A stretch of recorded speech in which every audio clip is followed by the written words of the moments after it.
Cuestión número 1. Demuestra que la velocidad de una partícula que parte del reposo con aceleración constante vale v igual a 2s partido por t. Bueno, las ecuaciones del movimiento con aceleración constante, movimiento rectilíneo uniformemente acelerado, pues me dicen que la posición será la posición inicial más la velocidad inicial por el tiempo más un medio de la aceleración por el tiempo al cuadrado. Y por otro lado, la velocidad será la velocidad inicial más la aceleración por el tiempo. Bien, pues tengo esas dos bonitas ecuaciones que si la velocidad inicial es 0 y la posición inicial es 0, me quedarían como que S es igual a un medio de A por el tiempo al cuadrado y esta otra pues que la velocidad es A por T. Bueno, si sustituimos en la primera ecuación, S es igual a un medio de la aceleración por el tiempo otra vez, pero la aceleración por el tiempo hemos dicho que era la velocidad, ¿no? Un medio de la velocidad me quedaría A por T y por T otra vez. Y despejando de aquí, pues me quedaría la expresión que me están pidiendo, que la velocidad es 2 veces S partido por T. ¿Qué pasaría si S sub 0 no hubiese sido 0? Pues que en ese caso la expresión me habría quedado así, v igual a 2 veces S menos S sub 0 partido por T. Lo podéis comprobar simplemente despejando en las ecuaciones anteriores. Cuestión 2. Deducir el valor de la velocidad instantánea de una partícula si se conoce la velocidad inicial, la aceleración del movimiento y la distancia recorrida. Bueno, pues las mismas ecuaciones de antes, ¿no? S igual, vamos a suponer que S sub 0 es 0, para simplificar, pues sería V sub 0 T más un medio de la aceleración por el tiempo al cuadrado. Y la velocidad, pues será igual también velocidad inicial más aceleración por el tiempo. Bien, voy a despejar el tiempo de la ecuación de abajo. El tiempo sería pues v menos v sub 0 partido por la aceleración. Y voy a sustituir en la ecuación de arriba. Espacio es igual a la velocidad inicial que multiplica al tiempo, que es v menos v sub 0 partido por a, más un medio de la aceleración por v menos v sub 0 partido por a, pero en este caso al cuadrado. Bien, vamos a poner el denominador común en todo la expresión 2a, ¿no? Así que me quedaría que S por 2a partido por 2a pues sería igual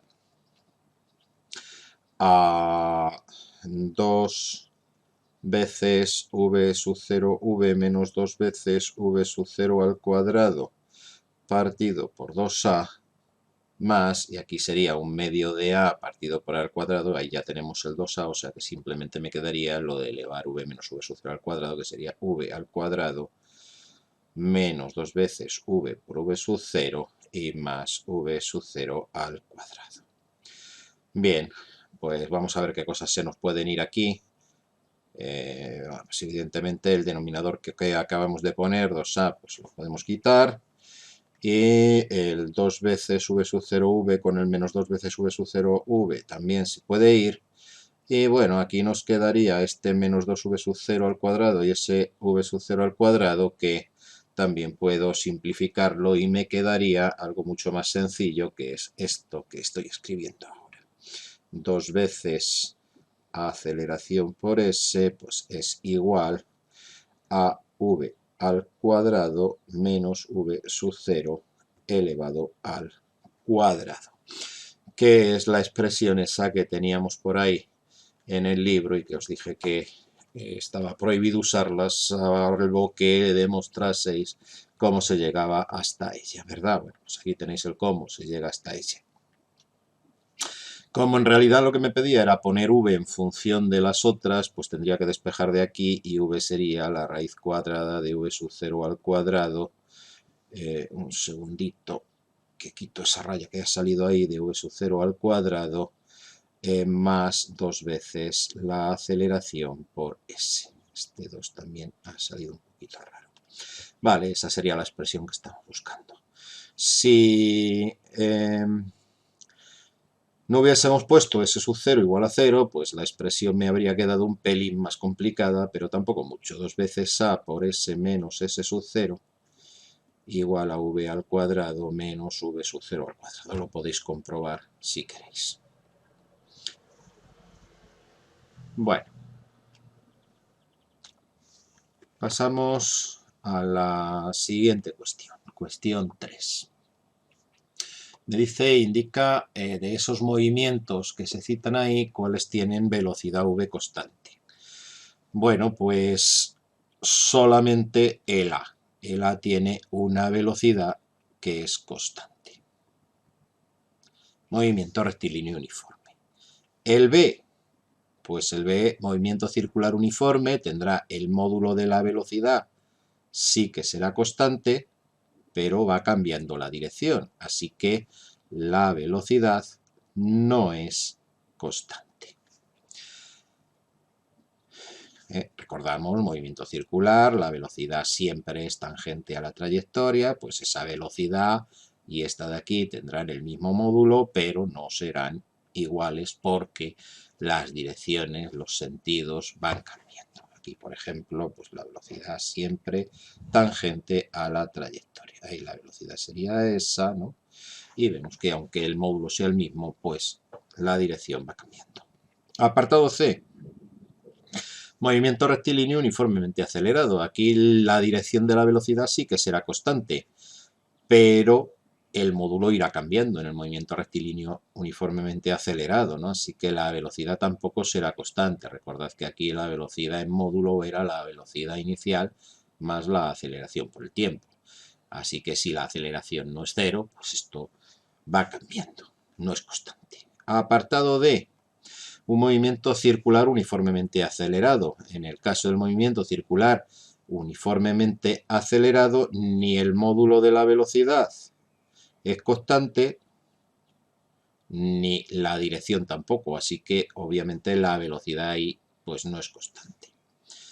Y en un movimiento armónico, ABCDE, un movimiento armónico, aunque no lo hemos estudiado, pues sería más o menos el que hace un muelle cuando lo estiro y lo dejo oscilar, ¿no? Yo tengo un muelle por aquí y, bueno, pues si esta es la posición de equilibrio y yo esto lo estiro hacia allá, pues el movimiento armónico va a consistir en que esto va a estar haciendo continuamente este movimiento de vaivén que estoy indicando aquí. Y en este caso, pues claro, la velocidad cuando estamos en un extremo será cero, la velocidad cuando pasamos por el punto de equilibrio será máxima y cuando pasamos por el otro lado pues vuelve a ser cero y además va cambiando de dirección continuamente, o sea que aquí la velocidad tampoco es constante. Bien, vamos al siguiente apartado. Apartado 4. Bueno, dice, ¿qué gráfica de la figura representa la velocidad de una piedra que se lanza verticalmente hacia arriba en el instante tiempo igual 0 y cae de nuevo? Bueno, yo tengo mi piedra, la lanzo hacia arriba, esto va, sube y luego baja.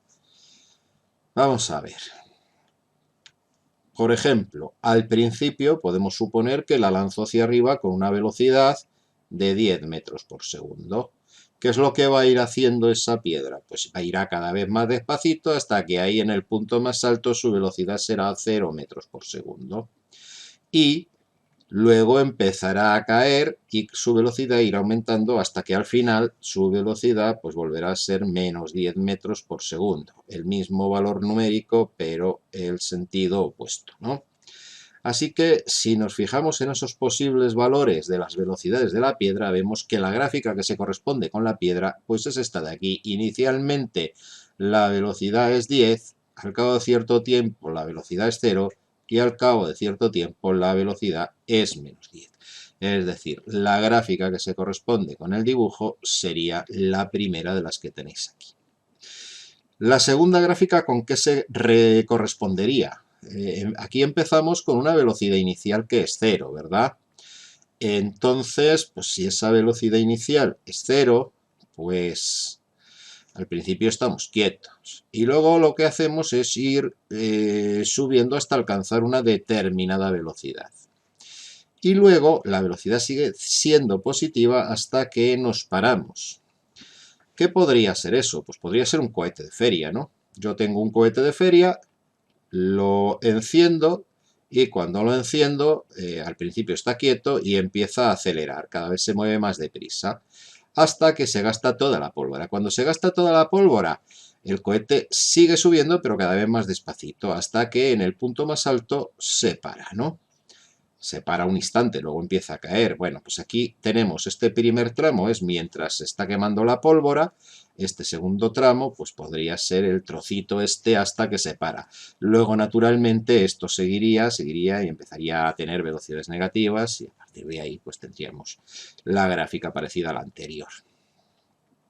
Y el último gráfico, ¿a qué se podría corresponder? Pues vamos a ver qué se nos puede ocurrir aquí. Es algo que al principio está moviéndose con una velocidad positiva, pues como la piedra que tiré hacia arriba, y cuando llega aquí se para instantáneamente y luego empieza a seguir subiendo hacia arriba cada vez con mayor velocidad.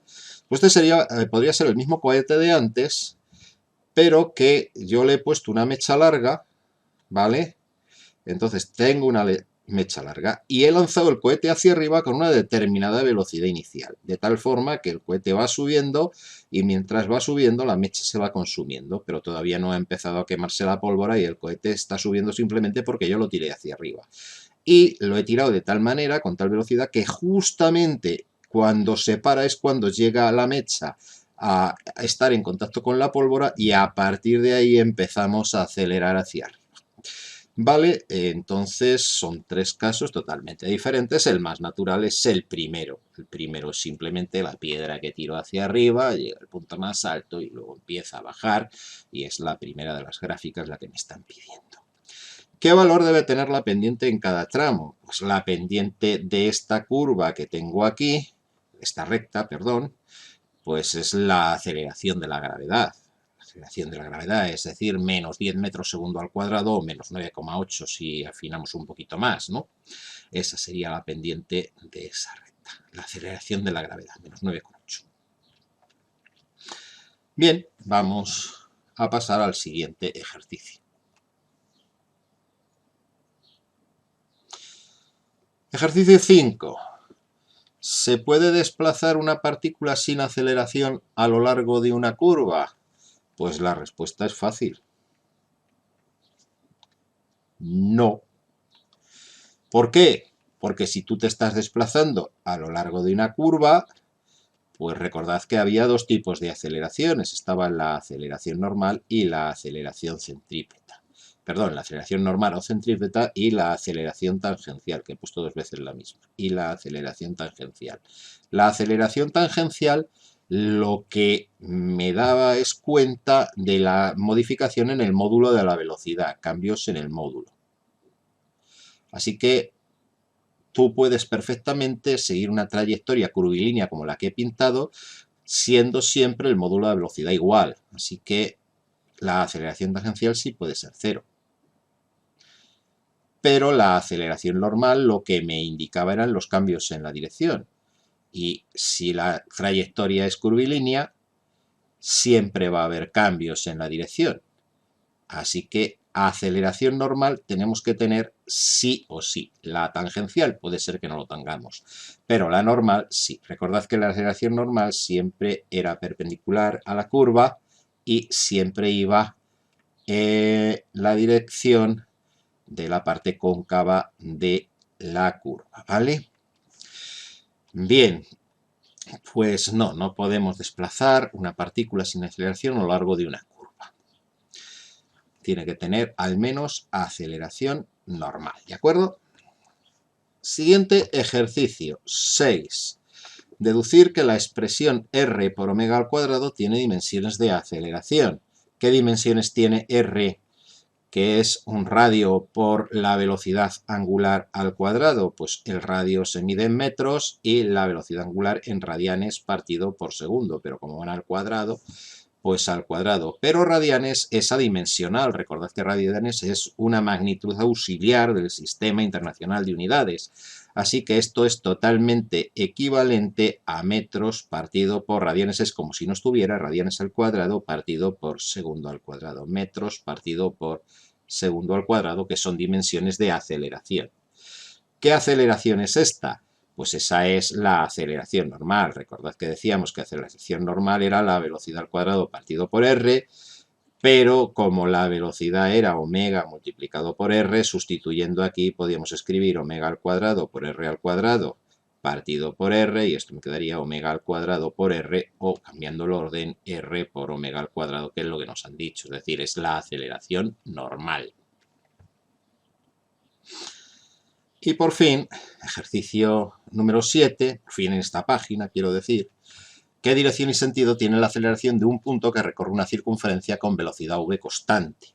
Fijaos que pone velocidad v, pero no le pone la flechita, es decir, me está diciendo que el módulo de la velocidad es constante, porque si es un movimiento circular, no puede tener velocidad constante, puede tener el módulo de la velocidad constante, pero no la dirección.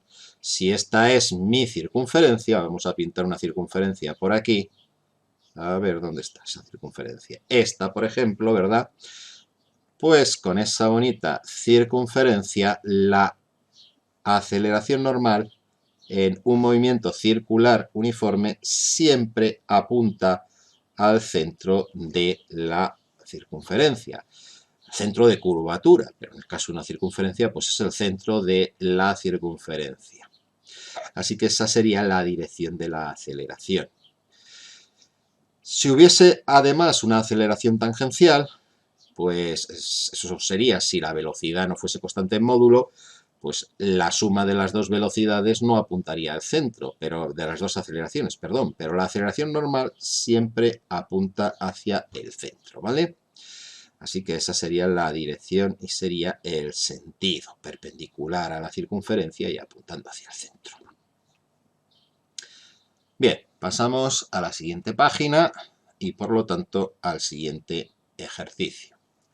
El siguiente ejercicio me habla de un bonito muchacho que va en bicicleta a casa de un amigo y vuelve al cabo de cierto tiempo a su casa lo más deprisa posible, ¿no? Y me dice que interprete la gráfica posición-tiempo del recorrido. Bien, también me dice que represente la gráfica velocidad-tiempo de ese recorrido. Voy a calcular la velocidad en cada tramo.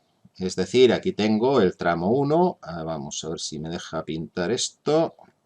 Este es el tramo 1, primer tramo, segundo tramo, tercer tramo, cuarto tramo y quinto tramo. Tengo el tiempo en horas, el espacio en kilómetros y lo que tendré entonces es que la velocidad que lleva en el primer tramo, fijaos que el primer tramo, lo que tengo aquí, es una línea recta, ¿no? Si es una línea recta, eso significa que la velocidad es constante. En una gráfica espacio-tiempo, una línea recta implica velocidad constante.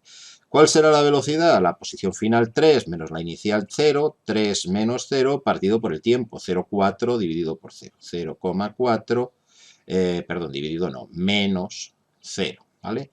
3 dividido por 0,4. Lo calculamos en un momentito, 3 dividido por 0,4 y eso sale 7,5. 7,5 kilómetros por hora. Esa será la velocidad en el primero de los tramos. ¿Cuál será la velocidad en el segundo de los tramos? Pues en el segundo tramo la velocidad será pues 5, que es la posición final, menos 3, que es la inicial, partido por 0,5 menos 0,4. Y esto es 2 dividido por 0,1, que son 20 kilómetros por hora. En el tercer tramo, pues estoy quieto un rato, ¿verdad? Así que en el tercer tramo, la velocidad en el tercer tramo, pues es 0. En el cuarto tramo, la velocidad será la posición final 3 menos la inicial 5, 3 menos 5, dividido por 1,3 menos 0,8. Y esto es menos 2 dividido por 0,5 horas, por media hora, y eso son menos 4 kilómetros por hora. Y el último tramo, la velocidad en el quinto tramo, pues sería la posición final, que es 0, menos la inicial, que era 3, dividido por 1,5 menos 1,3. Y esto es menos 3 dividido por 0,2, que es 15 kilómetros por hora, pero perdón que le he quitado el signo, sería menos 15 kilómetros por hora. Esas son las velocidades en cada tramo. ¿Cómo puedo interpretar entonces lo del muchacho que va en bicicleta a casa de su amigo?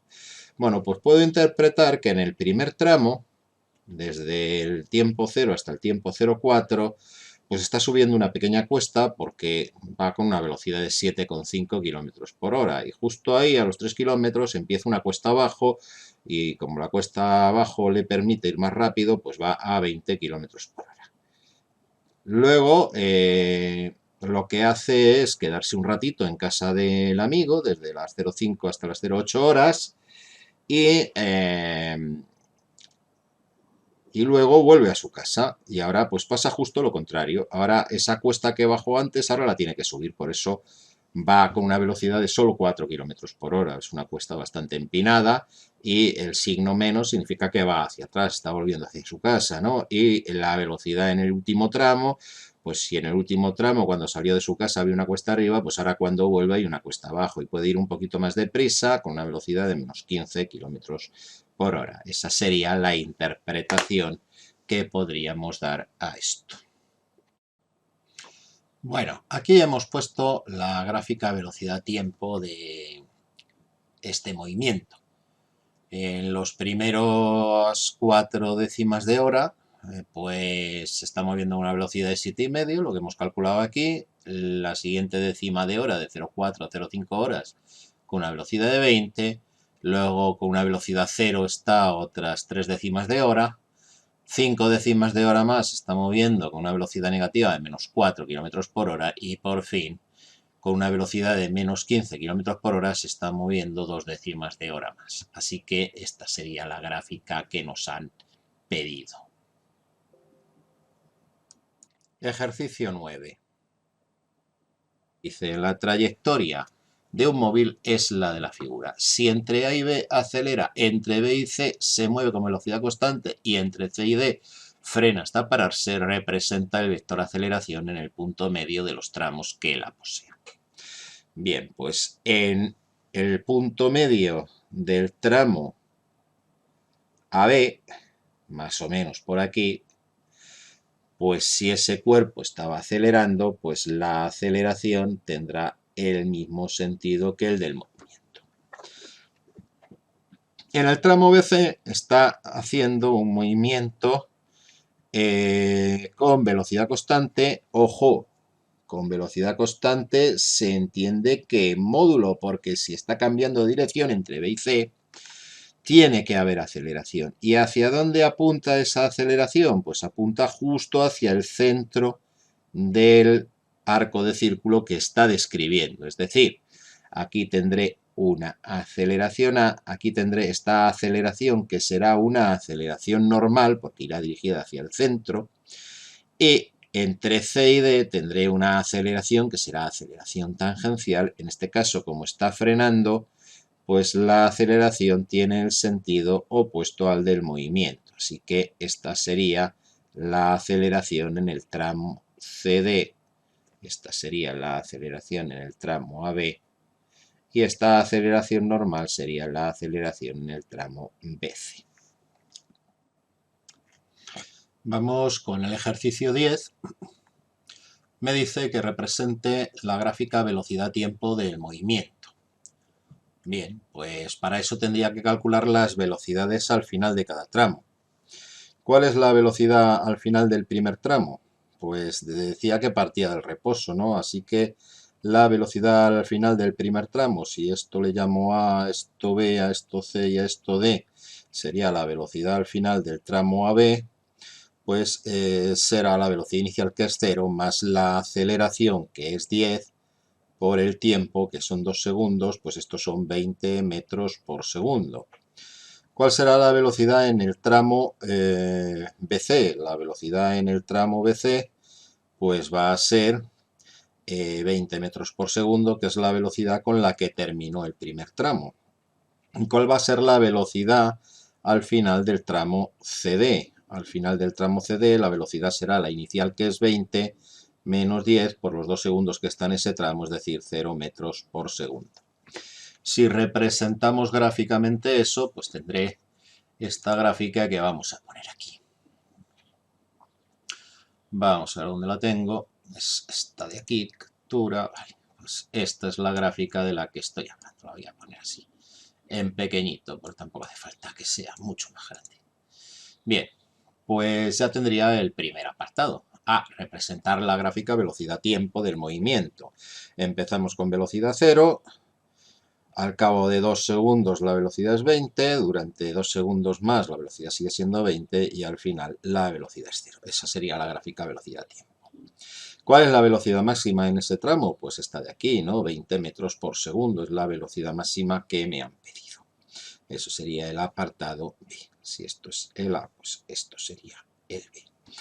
Dice, representa la gráfica espacio-tiempo. Bueno, para hacer el apartado C, pues lo mismo, ¿no? Tendré que ver dónde estoy en cada instante. En el instante inicial estaré en 0, ¿no? Al final del tramo AB, pues habré recorrido una distancia que será la posición inicial 0 más la velocidad inicial 0 más un medio de 10 por 2 al cuadrado, y estos son 20 metros. Es decir, al final del tramo AB estaré en 20 metros.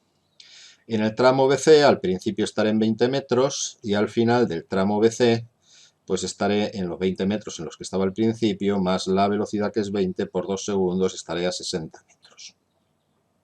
Y en el último tramo CD, pues al principio estaré a 60 metros y al final estaré a 60, más la velocidad 20 por 2 segundos, y la aceleración en este caso es menos 10, así que más un medio de menos 10, menos 5 por 2 al cuadrado, y esto es pues 80 metros.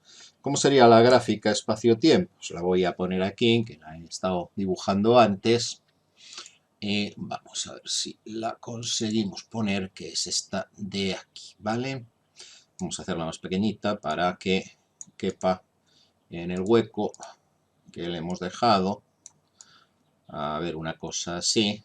Bien, pues esta sería la gráfica espacio-tiempo. Fijaos que el primer tramo es un tramo con aceleración positiva, es una parábola con la curvatura como aquí se ve. Luego tenemos una velocidad constante en el segundo tramo, tramo BC, es un movimiento rectilíneo uniforme. Y luego tenemos aceleración negativa, la curvatura va al revés, que en el primer tramo también es una parábola. Esta sería la gráfica que tendríamos que dibujar. Y por fin me pregunta cuál es la distancia máxima recorrida. Pues en este caso, como no damos marcha atrás, coincide con la posición final. Es decir, hemos recorrido un total de 80 metros. Y con esto tendríamos la cuestión 10 resuelta. Ejercicio 11. Dar un ejemplo de movimiento en el que la velocidad sea negativa y la aceleración positiva. Dibujar la gráfica velocidad-tiempo de este movimiento. Bueno, un ejemplo podría ser, pues yo tengo mi sistema de referencia, tengo un objeto que se está moviendo con una determinada velocidad inicial en la dirección negativa del eje X y al mismo tiempo hay una aceleración que actúa sobre ese cuerpo en la dirección positiva del eje X. ¿Cómo sería entonces la gráfica velocidad-tiempo de este movimiento? Pues si yo represento aquí la velocidad y aquí represento el tiempo, Pues yo partiré de una velocidad inicial que es negativa, que claro, si es negativa, pues estoy haciendo mal el dibujo, ¿no? Tendré que cambiar esto y hacerlo así. Tengo una velocidad inicial que es negativa, v sub 0, ¿verdad? Y como la aceleración está en la dirección positiva del eje X, lo que va haciendo es que el módulo de esa velocidad vaya disminuyendo. Así que según vaya pasando el tiempo, la gráfica será así, hasta que la velocidad sea cero. Cuando la velocidad sea cero, cuando este cuerpo se pare, por ejemplo ahí, si sigue actuando la aceleración, empezará a hacerlo moverse hacia la derecha, ¿verdad? Y entonces la gráfica podría seguir así. Pero vamos, si esto fuese, por ejemplo, un automóvil que está moviéndose en la dirección negativa del eje X y la aceleración es una fuerza de frenado, la aceleración viene determinada por la fuerza con la que yo piso el freno, realmente esta línea de puntos no seguiría, simplemente el coche se pararía con una velocidad cero y ya lo tendríamos. Aquí tenemos entonces el tiempo, aquí la velocidad y esta sería la gráfica que nos están pidiendo. Ejercicio número 12, siguiente. Indica razonadamente en qué punto de su trayectoria tiene un proyectil su velocidad mínima. Decíamos que un proyectil pues sale de aquí y hace esta trayectoria y ahí está el punto más alto. Y decíamos que en el punto más alto la velocidad según el eje Y es cero. Eso es lo que pasa en el punto más alto. Y además yo sé que en este tipo de movimientos pues la velocidad en el eje X siempre vale la misma, ¿no? Es decir, yo tendré que la velocidad será la velocidad en el eje X, que coincide con la velocidad inicial en el eje X, por Y, más la velocidad en el eje Y, la velocidad en el eje Y que va cambiando durante todo el trayecto, E por J.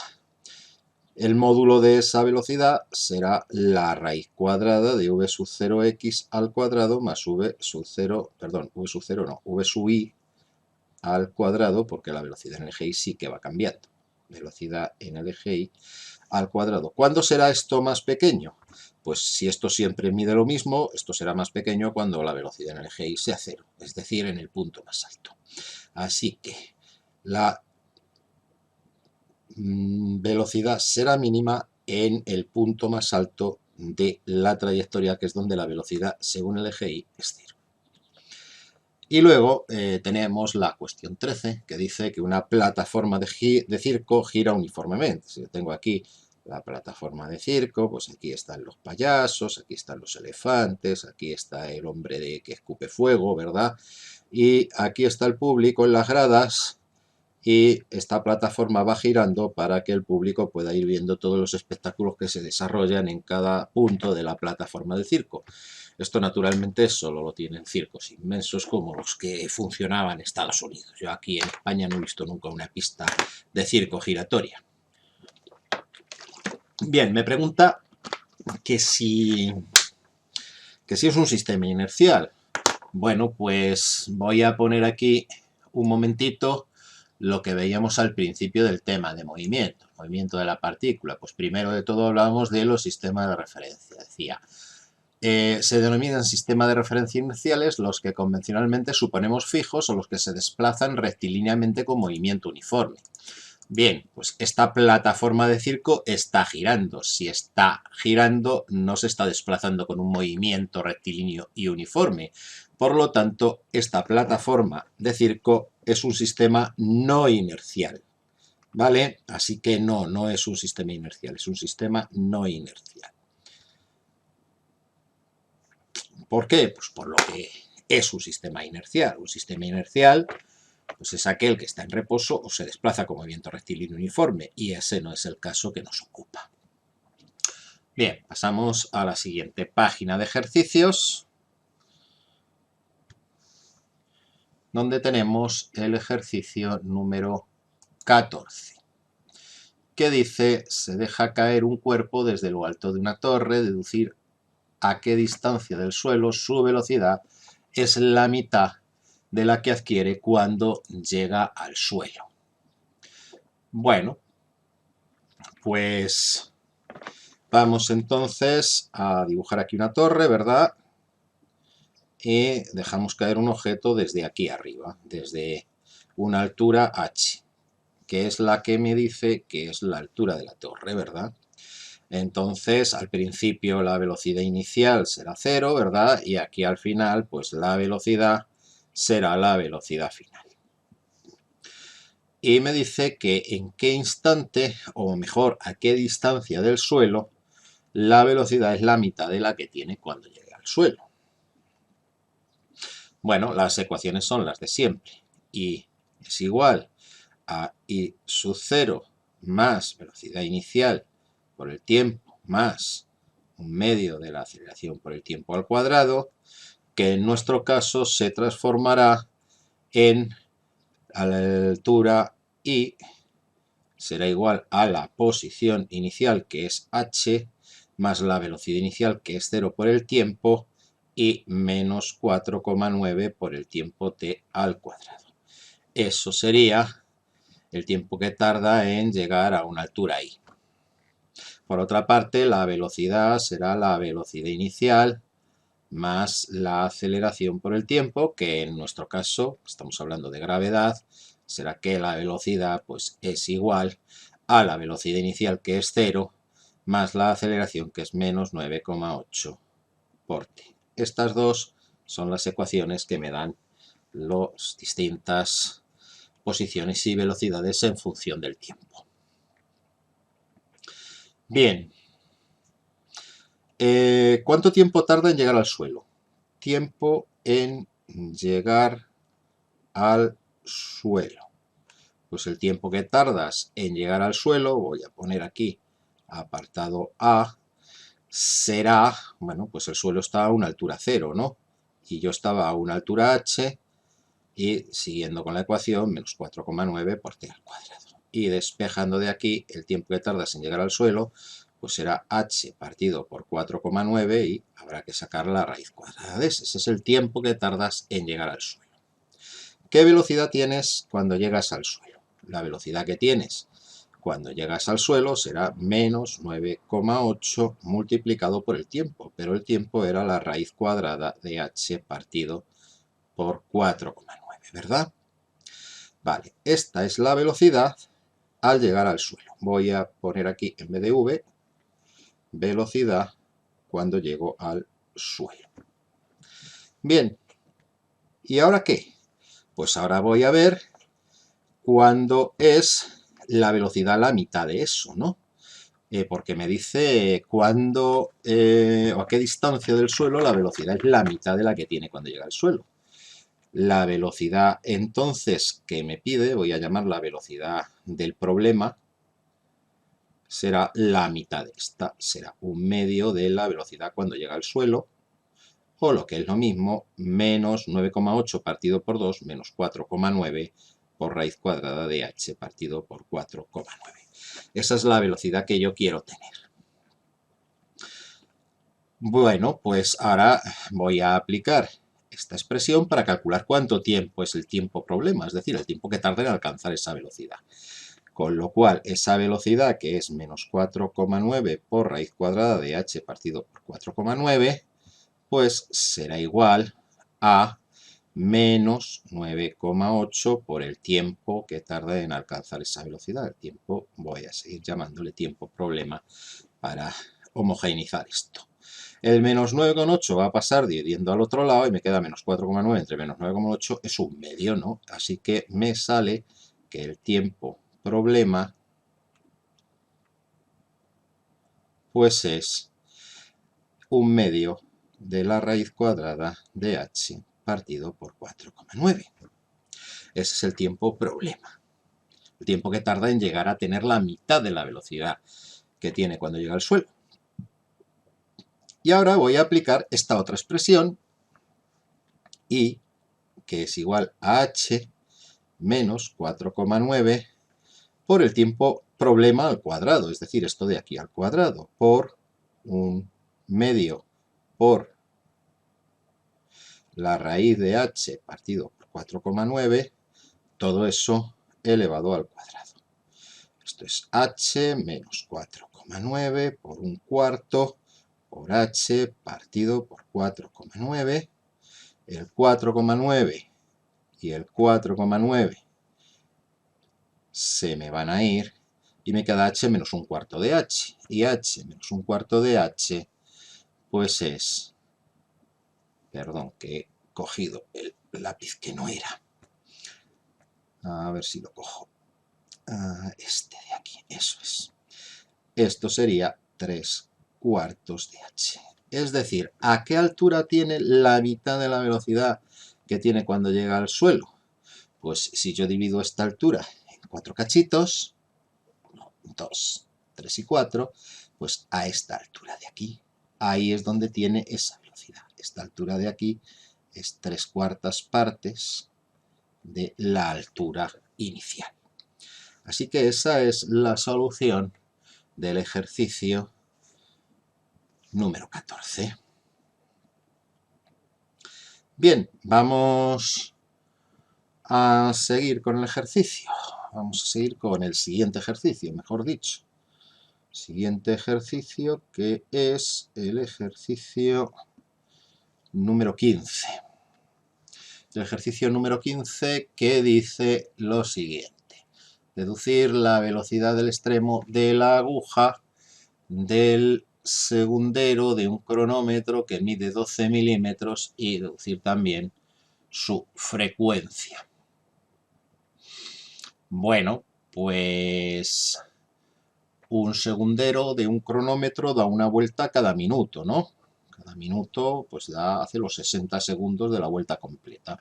Así que el periodo del segundero es 60 segundos.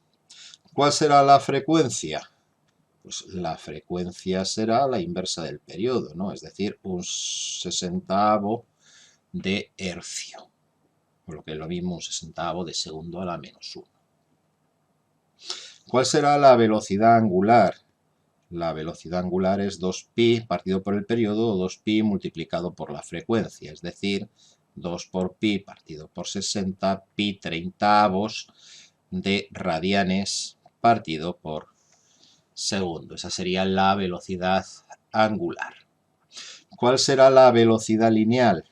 La velocidad lineal es omega multiplicado por el radio, es decir, pi partido por 30 multiplicado por el radio, que son 12 milímetros.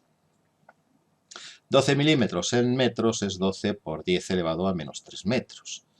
Y si hacemos los cálculos pertinentes, esto sale 1,26 por 10 elevado a menos 3 metros por segundo, o lo que es lo mismo, 1,26 milímetros por segundo. Esa sería la velocidad del extremo del segundero. El siguiente ejercicio es el ejercicio 16. Dice, desde un coche que se mueve con una velocidad de 20 metros por segundo, se lanza una pelota de tenis con una velocidad de 15 metros por segundo en dirección perpendicular al desplazamiento del coche. Dice, calcula la velocidad de la pelota con respecto al coche. Bueno, en realidad el ejercicio es bastante tonto, ¿no? Porque si el coche se mueve hacia allá con una velocidad de 20 metros por segundo y la pelota se lanza hacia allá con una velocidad de 15 metros por segundo, pues la pelota se va alejando del coche perpendicularmente, pero esta velocidad la mantiene, así que la velocidad relativa de la pelota pues es 15 metros por segundo. ¿De acuerdo? De hecho, si tú vas por una carretera despacito, porque si no el rozamiento de aire frena lo que tiras, ¿no? Vas por una carretera o por un camino despacito y tiras una piedra perpendicularmente a la dirección que lleva el coche, verás que la piedra parece que te acompaña y que cae perpendicularmente al coche cuando toca el suelo. Otra cosa sería la velocidad relativa, la velocidad absoluta respecto del terreno, ¿no? Respecto de la tierra. Cuando tú tiras la pelota desde el coche, pues la velocidad de la pelota será esta, ¿verdad? La suma de las dos velocidades, la del coche y la de la pelota. Y entonces cuando el coche esté aquí y la pelota esté ahí, a lo mejor, pues tú te has desplazado con respecto al suelo hacia adelante y hacia un lado, mientras que respecto del coche que está aquí tú solo te has desplazado hacia un lado, ¿verdad? Entonces la velocidad absoluta respecto a un sistema de referencia externo, pues esa sí que podría ser, pues tal y como yo lo he dibujado, suponiendo que este fuera eje X y este eje Y, pues sería 15 y más 20J. Así que esto sería la velocidad relativa respecto al coche y esta sería la velocidad respecto a un sistema de referencia fijo en el suelo, ¿vale? Metros por segundo, naturalmente, también. Y por fin, el último ejercicio me dice representa el vector velocidad angular de la Tierra en su movimiento alrededor del Sol y la velocidad angular de rotación alrededor de su eje.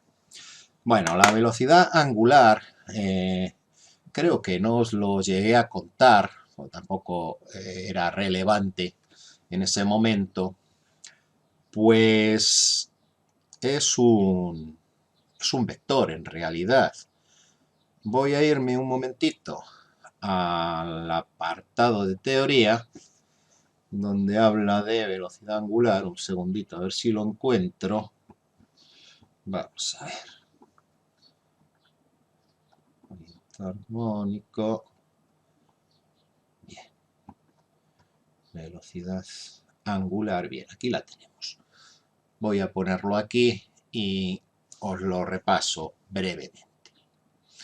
Bien, habíamos dicho que en un movimiento circular, pues la velocidad angular se podía calcular pues como la velocidad lineal partido por el radio, pero resulta que además tanto la velocidad como la aceleración angulares son vectores axiales. ¿Qué quiere decir eso?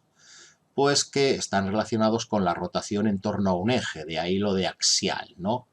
Y la velocidad angular tendría una dirección que sería perpendicular al plano de la circunferencia y el sentido sería el del cierre de la mano derecha, el que coge el dedo pulgar de la mano derecha cuando la cierro en la dirección del movimiento de la velocidad. Es decir, si yo pongo aquí la mano derecha, la cierro en este sentido, el pulgar apuntaría hacia arriba. Pues ese es el vector velocidad angular. La longitud del vector velocidad angular coincidiría con su módulo y la dirección y el sentido pues serían estas, perpendicular al plano de la circunferencia y apuntando hacia la dirección que indica el pulgar cuando cierro la mano. Así que si yo tengo aquí el sol, ¿verdad? Tengo aquí un bonito sol y por aquí en perspectiva pues pongo a la Tierra dando vueltecitas en torno al sol, pues si la velocidad de la Tierra tiene este sentido, esa Tierra está girando en ese sentido, si yo cierro la mano derecha en la dirección que indica la flecha de sentido de giro, pues la velocidad angular sería algo parecido a esto, perpendicular al plano de la órbita, y esta sería la velocidad angular de la Tierra respecto del Sol, que sería ese vector que estoy pintando ahí. Por otro lado, la Tierra también está girando sobre sí misma, ¿verdad? Entonces, resulta que como la Tierra está girando sobre sí misma, pues aquí en la Tierra, vaya hombre, lo he borrado, aquí en la Tierra, que está aquí chiquitita, ¿no? Que está girando sobre sí misma, supongamos está girando en el mismo sentido, ¿verdad? Pues debería haber una velocidad angular que sería así, según el sentido de giro. Pero resulta que la Tierra, sabéis que está inclinado en relación al eje de la eclíptica, ¿no? Entonces aquí hay un ángulo de 20 y tantos grados, me parece que era 23,6, no me hagáis mucho caso ahora mismo porque yo tengo mala memoria para los números, con lo cual en realidad la Tierra, el eje de inclinación de la Tierra no es este que yo he dibujado aquí, sino que estaría un poquito inclinada hacia fuera, ¿verdad? Este sería el eje de la Tierra y este sería la velocidad angular que me marcaría la Tierra en su movimiento de rotación sobre ella misma, ¿no? Así que W me ha quedado más rara. W de la Tierra en su movimiento de rotación sobre ella misma. Y aquí en su movimiento de rotación en torno al Sol. Esta flechita de aquí esa velocidad angular está un poco inclinada con respecto a la otra. Y esto sería lo que me está pidiendo. Bueno, si no habéis sabido dibujar esto, pues como no os lo conté, tampoco tiene mucha importancia, ¿vale? Y estos son los ejercicios que os he encargado. Hay algunos más extraños, pero la mayoría creo yo que son bastante asequibles. Y en todo caso, bueno, pues ya sabéis cómo se hacen si no lo sabíais previamente.